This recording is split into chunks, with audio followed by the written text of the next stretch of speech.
నమస్తే, మీరు చూస్తుంది సుమన్ టీవీ. నేను మీ కీర్తి. రాబోయే శని త్రయోదశి రోజు ఏ రాశుల వారికి కలిసి వస్తుంది, కలిసి రావట్లేదు, పాటించవలసిన రెమెడీస్ ఏ విధంగా ఉండబోతున్నాయో మనకు తెలియజేయడానికి ప్రముఖ ఆస్ట్రాలజర్ బ్రహ్మశ్రీ నందిబట్ల శ్రీహరి శర్మ గురువు గారు ఉన్నారు. నమస్తే గురుగారు. వాగర్థావివ సంపృక్తౌ వాగర్థ ప్రతిపత్తయే జగతః పితరౌ వందే పార్వతీ పరమేశ్వరౌ. సదాశివ సమారంభాం శంకరాచార్య మధ్యమాం అస్మదాచార్య పర్యంతం వందే గురు పరంపరాం. ఆదిత్యాయ చ సోమాయ మంగళాయ బుధాయ చ గురు శుక్ర శనిభ్యశ్చ రాహవే కేతవే నమః. శృంగేరి పీఠాధిపతులకి, కంచి పీఠాధిపతులకి నమస్కారములు తెలియజేసుకుంటూ కార్యక్రమాన్ని ప్రారంభిద్దాం. గురుగారు, శ్రావణ మాసంలో రాబోయే ఈ శని త్రయోదశి రోజు ఏ రాశుల వారికి కలిసి వస్తుంది, ఏ రాశుల వారికి కలిసి రావట్లేదు, ఎవరెవరు ఎలాంటి రెమెడీస్ పాటించాలి అన్న విషయాల్ని ప్రేక్షకులకి తెలియజేద్దామా? తప్పకుండానమ్మా. శని త్రయోదశి అంటే సంవత్సరానికి ఒక 5-6 కంటే ఎక్కువ రావమ్మా. అంటే ఏంటంటే త్రయోదశి తిథి ప్రాముఖ్యత తెలుసుకోవాలి. త్రయోదశి అనేటువంటిది రుద్రునికి సంబంధించినటువంటి అధిపతిగా ఉండేటువంటి తిథి. అలాగే శనివారం అయి ఉండాలి. త్రయోదశి తిథి ఆ రోజున ఉండాలి. త్రయోదశి తిథి ఉండి సాయం సంధ్యా సమయంలో కూడా త్రయోదశి ఉంటే అది మహాత్రయోదశి అవుతుంది. అంటే మహాదోషాలని కూడా తొలగించేటువంటి సమయము ఆ సంధ్యా సమయం. ఎలాంటి దోషాలు గురుగారు?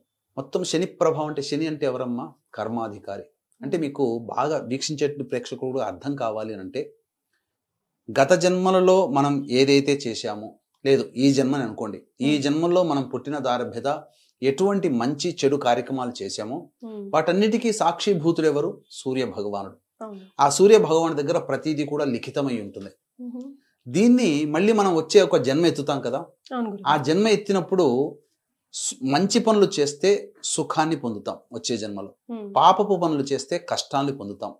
వీటన్నిటినీ కష్ట సుఖాలని అందించేటువంటి అధికారం ఎవరికి ఇవ్వబడింది అనంటే, ఈ జన్మల్లో చేసినటువంటి కర్మలకి భవిష్యత్ జన్మకి ఉపయోగపడేటువంటిది శని భగవానుడు అవుతాడు, అధికారి అవుతాడు.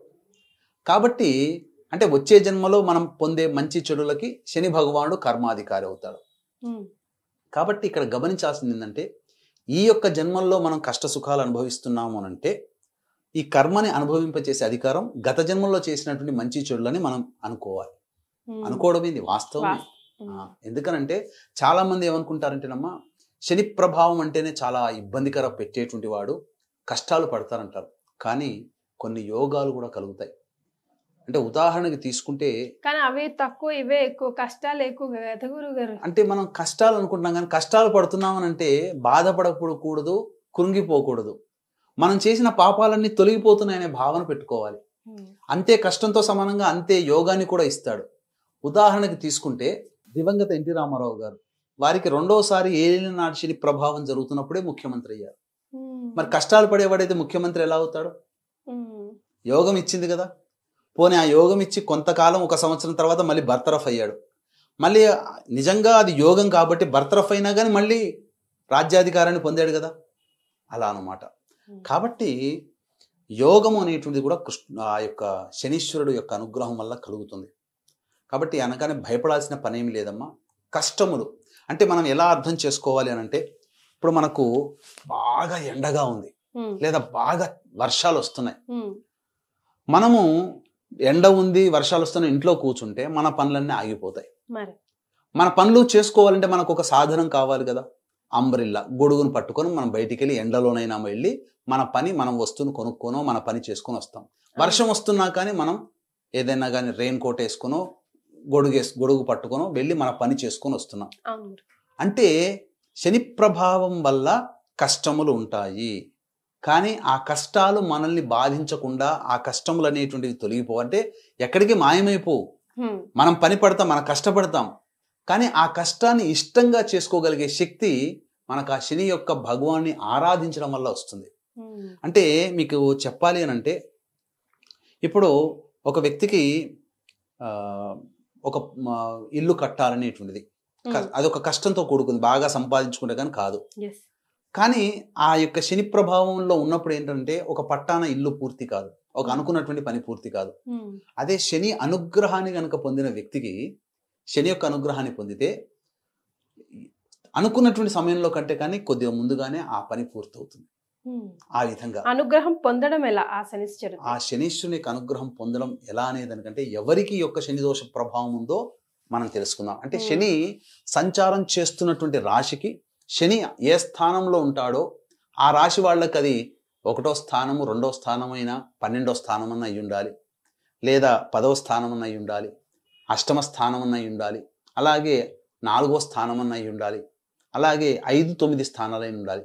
కాబట్టి శని కుంభరాశిలో సంచారం జరుగుతుంది కాబట్టి మకర కుంభమీన రాశుల వారికి ఏలిన నాటి శని ప్రభావం, వృషభ రాశి వారికి కంటక శని ప్రభావం, తర్వాత కర్కాటక రాశి వారికి అష్టమ శని ప్రభావం, తర్వాత వృశ్చిక రాశి వారికి అర్ధాష్టమ శని ప్రభావం, ఇక మిథునము తులా రాశి వారికి యోగ శని ప్రభావం. వెరసి వృషభ, మిథున, కర్కాటక, సింహ, తుల, వృశ్చిక, మకర, కుంభమీన రాశుల వారికి శని ప్రభావం. సింహరాశి వారికి ఏమో దాంపత్య శని ప్రభావం. కాబట్టి సహజంగా ఈ యొక్క శని ప్రభావానికి గురైనప్పుడు ఏమవుతుందంటేనమ్మా, ముఖ్యంగా కింది స్థాయి వాళ్లతో మాటలు పడతాం, డబ్బులు నష్టపోతాం, ఎవరికైనా డబ్బులు అప్పుగా ఇస్తాం, అవి రావు, రుణములు చేయాల్సి వస్తుంది. ముఖ్యంగా శని ఆయుక్కారకుడు కాబట్టి ఆరోగ్యాన్ని కృంగతీస్తాడు. అప్పటి వరకు గుండ్రాయిలా ఉన్నటువంటి వాడు ఇప్పుడు ఈ విధంగా తయారయ్యాడు ఏంట్రా, అనారోగ్యం పాలేంటే వాడి జాతకం చూస్తే ఆ వ్యక్తి యొక్క జాతకంలో ఏలిన శని ప్రభావం, ఏదో ఒక శని దోష ప్రభావం జరుగుతుంటుంది. కనీసం శని యొక్క దశాంతర దశలైనా జరుగుతుంటాయి. ఆయుష్ని ఇబ్బంది పెట్టేవాడు. మరి ఎవరికి మంచి చేస్తాడు, అందరికీ ఇబ్బంది పెట్టేవాడు అనంటే శని పాలితమైనటువంటి రాశులు వృషభ, మిథున, కన్య, తుల, మకర, కుంభ రాశులు. ఈ రాశులలో జన్మించిన వారికైనా, ఈ యొక్క లగ్నాలలో అనగా వృషభ, మిథున, కన్య, తుల, మకర, కుంభ లగ్నాల్లో జన్మించిన వారికి శని కొంతవరకు మేలు చేస్తాడు.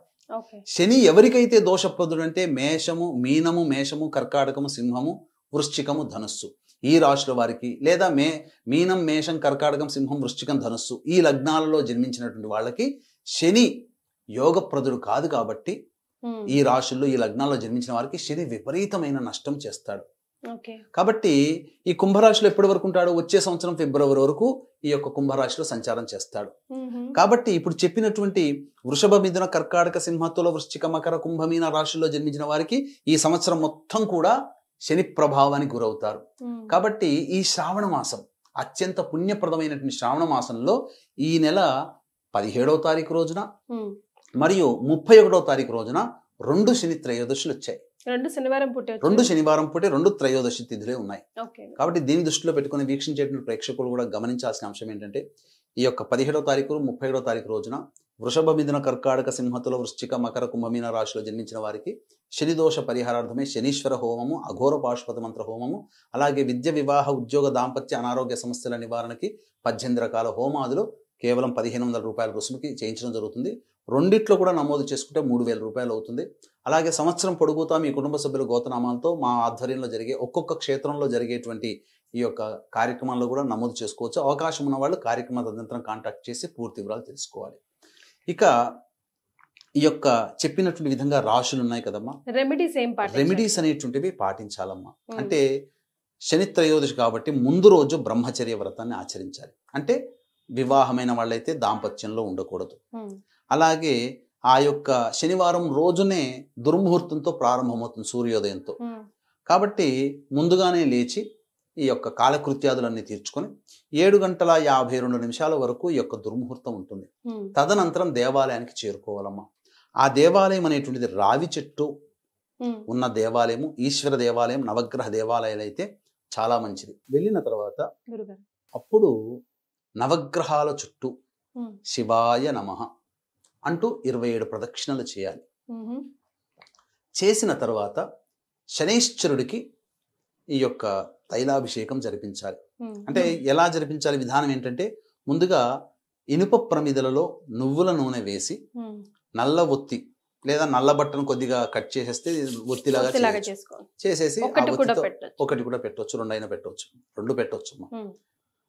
దీపారాధన చేసి శనికి తైలాభిషేకం జరిపించిన తర్వాత అన్నము, నల్ల నువ్వులు కలిపిన ముద్దలు ఒక 8 ముద్దలు ఆ శనీశ్వరుడి దగ్గర నైవేద్యంగా పెట్టి మళ్ళీ రావి చెట్టు చుట్టూ మళ్ళీ శివాయ నమః అంటూ 27 ప్రదక్షిణలు చేసి ఉత్తరం వైపున ఫేస్ పెట్టి శివ అష్టోత్తరం 3 సార్లు పారాయణం చేసి శివాలయంలో అభిషేకం జరిపించి నీలి రంగు పుష్పాలతో కానీ శంఖు పుష్పాలతో కానీ అర్చన జరిపించినట్లయితే, మారేడు దళాలతో కానీ అర్చన జరిపించినట్లయితే, లేదా తుమ్మి పూలు అని అంటారు, ఈశ్వరుడికి చాలా ప్రీతికరం, తుమ్మి పూలతో అర్చన జరిపించినట్లయితే సకలమైనటువంటి దోషాలు, ఆ రోజున ఉన్నటువంటి శనీశ్వరునికి సంబంధించినటువంటి ప్రయోగం చేయడం ద్వారా దోషాలు తొలగిపోతాయి.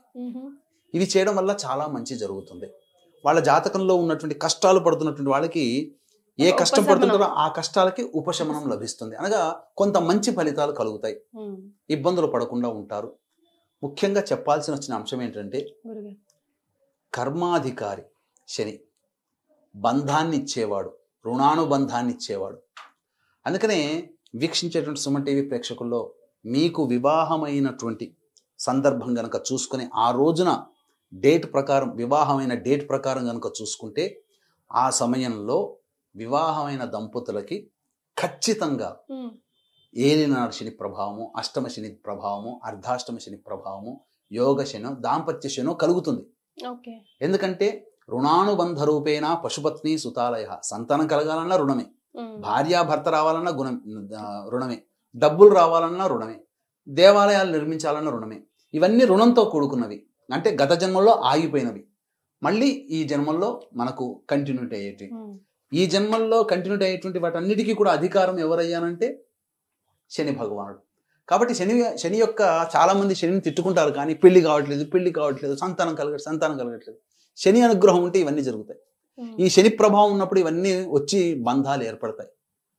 కాబట్టి ఖచ్చితంగా ఏలినాడు శని ప్రభావం, ఈ యొక్క శని ప్రభావం జరుగుతున్న వాళ్ళకి సందేహపడాల్సిన అవసరం లేదు, వివాహం జరిగి తీరుతుంది. కాకపోతే కొన్ని పరిహారాలు, చెప్పినటువంటి పరిహారాలు, లేదా మా పీఠం ఆధ్వర్యంలో 17వ తారీఖు రోజున 31వ తారీఖు రోజున శని త్రయోదశి సందర్భంగా జరిగేటువంటి శని దోష నివారణ పరిహార క్రియల్లో పాల్గొనే వాళ్ళు కార్యక్రమ తదనంతరం కాంటాక్ట్ చేసి తెలుసుకోవచ్చు. చాలా సంతోషం గురుగారు. శని త్రయోదశి సందర్భంగా ఎలాంటి రెమెడీస్ పాటించాలి, ఆ రోజు ఏం చేస్తే బాగుంటుంది, మంచి జరుగుతుందన్న విషయాలు తెలియజేశారు. ధన్యవాదాలు. సర్వం శ్రీ ఉమామహేశ్వర పరబ్రహ్మార్పణమస్తు.